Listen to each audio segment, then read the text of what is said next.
In RoboHelp, while we're doing editing in the designer view, it's very easy for us to get a quick generic preview. We've done this in several videos before. I can view the selected item and I can get a preview basically of what this topic would look like in what I would think of as a generic web help view. However, RoboHelp is also capable of single source layouts, as we can see in this panel down here where I'm selecting different topics, different layouts.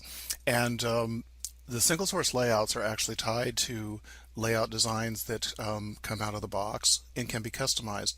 To take a quick look at these, I've just clicked on the layout editor showing the home page for iPad, and you can see that it's got certain colors, etc.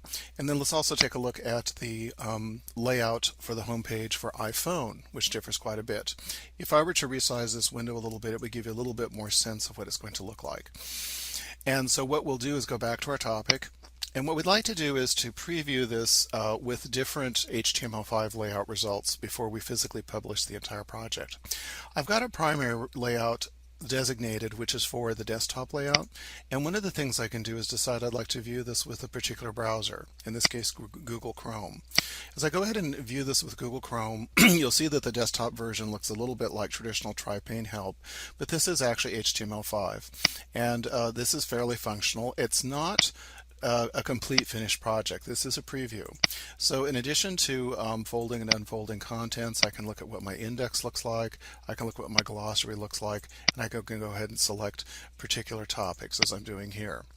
In addition to this, we also can view the specific devices that we looked at earlier, namely the iPad and the iPhone. So what I'm going to do here is to go down to my multi-screen layout, and I can do this and I can go ahead and decide that I'd like to view the screen profile for the device that I'm interested in. So I'm going to go ahead and view the screen profile for iPad.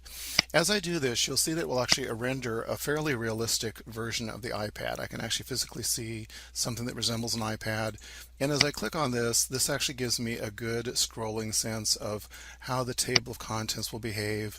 If I go back to the home key, again, I can look at the index as I did before. You'll see it's quite different. It's a little bit larger than it was for the desktop version. And we also have both the index and the glossary as well. We're finished previewing results with the iPad. Let's go ahead and contrast that to what our results would be like if we went to the iPhone. And you'll see that we get quite a different result because we get a smaller, more narrow window.